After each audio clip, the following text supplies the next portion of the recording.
तस्वीरें मैं अपने दर्शकों को दिखाना चाहती हूँ। ये नया सीसीटीवी फुटेज आया है और ये उस समय का फुटेज है जब इस पूरे हत्याकांड को अंजाम देकर ये बदमाश बाहर की तरफ भागे, जहां तक मैं समझ पा रही हूँ। और देखिए फायरिंग हुई है दोनों ही तरफ से। इसमें जो तीसरा व्यक्ति इन दोनों के साथ आया था उसकी मौके पर ही मौत हो गई। ये फायरिंग करते हुए बाहर निकले हैं। ये घर के बाहर की तस्वीरें हैं। ये इस समय जो तस्वीरें हम आपको दिखा रहे हैं ये सुखदेव सिंह गोगामणि जी के घर के बाहर की तस्वीरें हैं। सूरजपाल जी अपनी बात पूरी कीजिए। तो आप पूरी तरह से इसमें अशोक गहलोत को जिम्मेदार ठहरा रहे हैं क्योंकि पुलिस सुरक्षा की मांग की गई थी लेकिन पुलिस ने कोई ध्यान नहीं दिया इस ओर और आज ये इतना बड़ा कांड हो गया।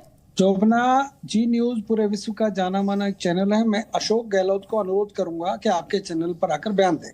अभी एक बयान दिया है यहाँ की पूर्व मुख्यमंत्री वसुंधरा राजे सिंधिया ने भर्त्सना की इस हत्याकांड की, जघन्य हत्याकांड की।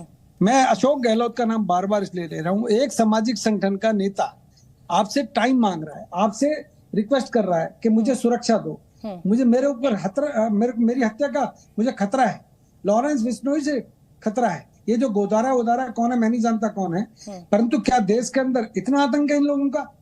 एक मुख्यमंत्री सुरक्षा देता है वापस ले लेता है, उसका कारण क्या रहा? मेरे साथ शशिकांत जी फॉर्मर डीजीपी हैं पंजाब के, वो जुड़ रहे हैं। शशिकांत जी यहाँ पर मैं समझना चाहूंगी, एक नेता अगर पुलिस के पास, नेता क्या कोई आम आदमी भी अगर पुलिस के पास पहुंचता है और उसको बताता है कि मुझे जान का खतरा है, तो पुलिस एक पैनल बनाती है, एक सिक्योरिटी असेसमेंट किया जाता है, थ्रेट असेसमेंट किया जाता है और उसके बाद सिक्योरिटी मुहैया कराई जाती है। क्या इसमें आप ये गलती पुलिस, राजस्थान पुलिस की देख रहे हैं? देखिए मैं अभी सिक्योरिटी का इंचार्ज रह चुका हूं एज एडिशनल डीजीपी। ये जो मीटिंग्स होती हैं इनके बारे में पता है और मुझे कहते हुए कोई संकोच नहीं होता है। ये मीटिंग्स जो होती हैं आमतौर पे ड्रामा होता है।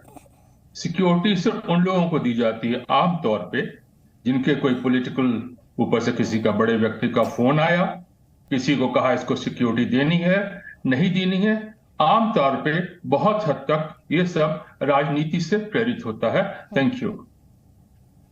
आपने बहुत बड़ी बात कही है और कुछ हद तक मैं भी इस बात से सहमत हूं कि ये जो पूरा सिक्योरिटी थ्रेट असेसमेंट है ये उस ईमानदारी के साथ किया ही नहीं जाता है जिस ईमानदारी के साथ होना चाहिए। जिनको सच में सिक्योरिटी की जरूरत है उनकी किसी को चिंता नहीं है, लेकिन जिनके पास जुगाड़ है उनको बड़ी से बड़ी सिक्योरिटी मुहैया करा दी जाती है। ठाकुर अभिषेक सोम भी मेरे साथ है, युवा नेता है करनी सेना के।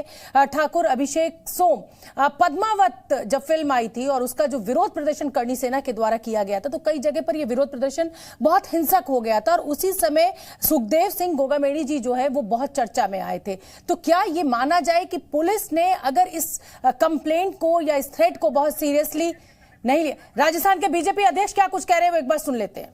किया कि मुझे सुरक्षा प्रदान की जाए, लेकिन क्यों नहीं की गई, क्या कारण थे, ये निश्चित रूप से जांच का विषय है। मैंने सूचना मिलते ही पुलिस प्रशासन के शीर्ष लोगों से बातचीत की। तुरंत ही ऐसे अराजकता फैलाने वाले लोगों को जांच कर दोषी लोगों को सजा मिले। मैं इतना ही कह सकता हूं कि सुखदेव सिंह जी गोगामणि की हत्या करने वालों को तुरंत गिरफ्तार करके उनकी तुरंत सजा तय की जानी चाहिए। निश्चित रूप से जिस प्रकार से पिछले 5 वर्षों में एक अराजकता का माहौल राजस्थान में रहा है और उसी का परिणाम है कि इस प्रकार की घटनाएं हुई हैं। निश्चित रूप से इस प्रकार की घटनाएं नहीं हों, इसके लिए पुलिस प्रशासन को हमने बातचीत की है। Thank you. जी न्यूज़।